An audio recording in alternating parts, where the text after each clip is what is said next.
Sartepada joylashgan 173-dom yangi domda polupodval, ya'ni yarim lestnitsa pastga tushasiz. Mana shunday kelganda bitta hamsa, ikkinchi hamsa.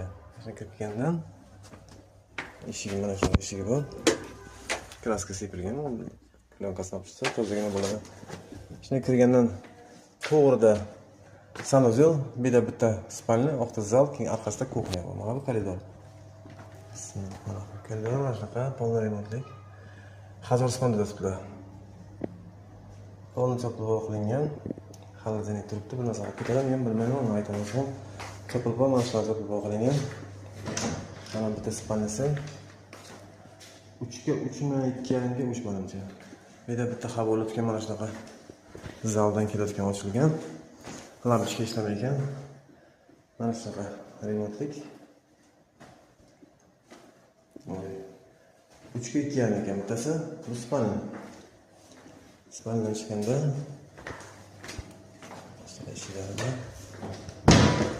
bu zal, orqasida kuxnya bor, mana bu sanuzel ham eshigi yopiladi. Mana shu remontlar bilan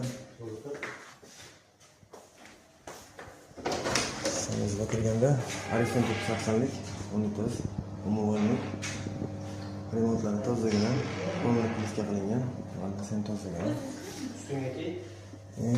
Zalga kiramiz. Zal kattagina 5.5 ga 3.5 bo'lsa kerak. Mana shu porchika spalniga qaragan. Qo'llar mana shu stachka qilingan. Remontlari salgina namlanibdi. Chunki havo bo'lmagan. Aboylarni aytib kraskalar esa bo'ladi. Mana bu kuxnya. Mana bu yerdan bitta eshik ochsa bo'ladi, bu taraf balkonni ko'rsataman orqa tomondan. Mana shu kuxnya. Tak. 1.80 ga 2.5 shunday. Gazi bor, vechkasi bor. Mana bu yerdan uzun, o'sha ugldan boshlanib, mana shu uglgacha polni podval nima bor, joy bor. Bir xil ochib orqasidan shunaqa yaxshigina joycha qilgan, akkuratlik qilgan. Uni ko'rsataman. Mana bu yerdan eshik ochsa ham bo'ladi. Bu yerdan bitta oyna ham ochsa bo'ladi. Mana bu yerdan bitta okошко ochsa bo'ladi. Hozir narxini gaplashamiz. Arqadan ko'rsatib, narxini sizga aytib beraman.